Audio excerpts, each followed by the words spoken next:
میں نے رسولullah صلی اللہ علیہ وسلم کے دین کے مطابق حکومت استوار کی ہے. کون ہے جو تیرے ساتھ؟ ابھی گردن نہ کاٹ دوں گا. بات کر کون ہے؟ کہنے لگی تو کچھ بھی نہیں کرے گا, کوئی کچھ نہیں کر سکتا. لوگ کلمے چھوڑ کے بیٹھ گئے, توجہ ادھر ہو گئی. پراپوگنڈے بڑا اثر کرتے ہیں معاشرے پہ. رنگ ایسا عجیب ہے, انداز ایسا عجیب ہے. فرمایا بات تو کر. اس عورت کی آواز گونجی تو حالات ہی خراب ہو گئے. کہنے لگی بادشاہ حوصلہ پیدا کر سننے کا. کہا تو بات کر. کہنے لگی میرے گود میں جو بچہ ہے یہ قطب الدین بختیار کاکی کا ہے, یہ تیرے پیر کی ناجائز اولاد ہے. اٹھاؤ, پروفیسر سلیم چشتی نے پی ایچ ڈی کی ہے, وہ لکھ رہے ہیں اس واقعے کو. تیرے پیر کا ناجائز بچہ ہے. ہاتھ کانپنے لگے بادشاہ کے. کہنے لگے یا اللہ کبھی تو قیامت برپا کر دے تو معاملہ ٹھیک ہو جائے, میں تیری زبان کھینچ دوں گا تیری گر. تو نے بات کیسے کی؟ کہنے لگی میں نے کہا تھا نا تیرے اندر حوصلہ نہیں, میری عزت تار تار ہو گئی اور تو پیر بچا رہا ہے. اللہ اکبر. سلطان شمس الدین تمش آسمان کی طرف دیکھ کے کہنے لگے مولا مجھ مجرم کو جس کی برکت سے اٹھا کے تو نے مسجد میں پہنچایا, آج مجھے تو نے کس امتحان میں ڈال دیا؟ یہ کیا رنگ تو نے زندگی کا بنایا ہے؟ کہنے لگی بلا اسے, اڑاب گردن. اللہ اکبر. خواجہ قطب الدین بختیار کاکی, ذرا اس جگہ پہ اپنے آپ کو کھڑا کر کے دیکھ میرے دوست. جو شخص دلی کے بازار میں نکلے تو دکانیں بند ہو جائیں, عورتیں گھروں میں گھس جائیں, جس کے نام پر چرچے ہوں دین کے, وہ شخص لاٹھی ٹکاتا ٹکاتا. عرس منانے آسان ہے, ڈھول ڈمکے کر کے گھروں کو جانا آسان ہے, پر ذرا ان کی راہوں کا مسافر تو بن انہوں نے انداز کیا اختیار کیا ہے. حضرت خواجہ قطب الدین بختیار کاکی, خبر پھیل گئی. اتنی شہرت پاکیزگی کی نہیں ہوئی تھی جتنی اس جرم کی ہوئی. لاٹھی ٹکاتے ٹکاتے جب پہنچے نا بادشاہ کے دربار میں, بادشاہ اٹھنے لگا, قاضی اٹھنے لگا, لوگ اٹھنے لگے, تو قطب الدین بختیار کاکی کی آنکھوں میں آنسو آئے. مانے لگے بیٹو بیٹھ جاؤ, آج میں پیر بن کے نہیں آیا, میں مجرم بن کے آیا. اور کہا میرے مالک کا انصاف بھی دیکھو, دلی کا پیر آج دلی کی عدالت میں اپنے نا کردہ جرم کی صفائی دینے آیا ہے. بڑی لاٹھی پہ ٹیک لگائی.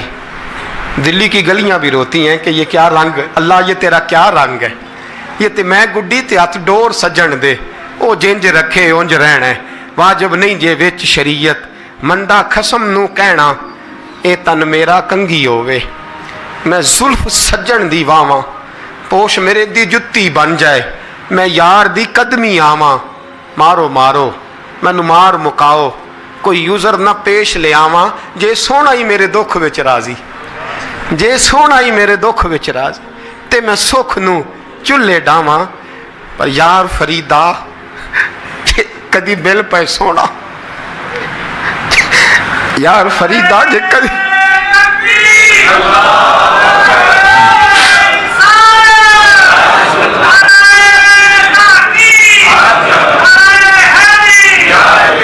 یہ کدی مل پہ سونا, بس انہوں رو رو حال سناواں. ٹیک لگائی ہے. کہنے لگی بی بی بول دے گواہی. کہنے لگی بی بی رب جانتا ہے, رب کا رسول جانتا ہے, پر میں تجھے نہیں جانتا, تو کون ہے؟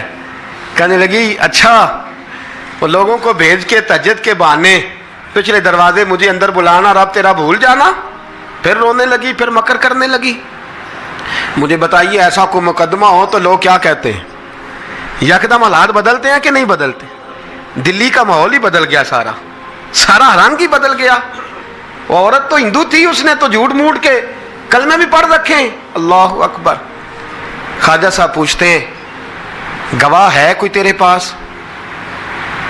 تو 4 کلمہ پڑھنے والے کھڑے ہو گئے. اللہ کرے کلمہ پڑھنے والے بکا نہ کریں, آمین تو کہیں. تو کھڑے ہو کے کہنے لگے ہاں ہم نے آتے بھی دیکھا ہے, جاتے بھی دیکھا ہے. خواجہ قطب الدین صاحب نے نظر عثمان کی طرف اٹھائی, کہنے لگے اچھا جو تیری مرضی, میں گڈی تے ہاتھ ڈور سجن دے, وہ جنج رکھے اونج رہنا ہے, واجب نہیں وچ شریعت, مندہ خسم نو کہنا. کہنے لگے سلطان یار ایک رات کی مہلت نہیں دے دیتا؟ میں سویرے سلطان بھی رو پڑا کہ پیر صاحب میں نوکر اور میں بولتے ہیں اچھا حضور جیسے مرضی. باہر نکلے, خادم کہنے لگا حضور سواری پہ بیٹھ جائیں. مانے لگے نہیں یار آج پیدل جانا ہے. اس دلی کے چونکوں نے مجھے بڑی سلامیاں دی ہے, ذرا میں دیکھوں تو صحیح دلی کے بازار میری رسوائی پہ کیا کہتے ہیں. مجھے ذرا یہ پتھر بھی کھانے دے, ان کا ذائقہ بھی. پیدل گئے, دنیا سو گئی تو دلی کے بادشاہ نے اجمیر کی طرف منہ کیا. خواجہ معین الدین حیات تھے. بے خبر ہو جو غلاموں سے وہ آقا کیا ہے, بے خبر ہو جو غلاموں سے وہ منہ کیا. کہنے لگے معین الدین میں کوئی لوارس تو نہیں نا, میں کوئی لوارس ہوں کہ یہاں جو میرے ساتھ مرضی ہو جائے. تیری مجبوریاں درست مگر تیرا وعدہ تھا ساتھ دینے کا وقت آیا ہے. میں کوئی لوارس نہیں کہ اب تو اجمیر میں بیٹھا رہے اور میں دکھ سارا اکیلے برداشت کروں. بڑھاپے کا مجھے بھی پتہ ہے, کمزوری کا مجھے بھی پتہ ہے, ذوف کا مجھے بھی پتہ ہے, پر تتی تھوڑے تھکڑے خاندڑیاں, میں بھی تو تیرے نام تو مفت بھی خاندڑیاں. مجھے بھی تو پتہ ہے نا منم غلام نے علی حیدریم قادریم تمز احمد رضا خامی زنم. میں نے بھی تو اپنا نام نہیں نا جپا, تیرا ہی جپا ہے ساری زندگی.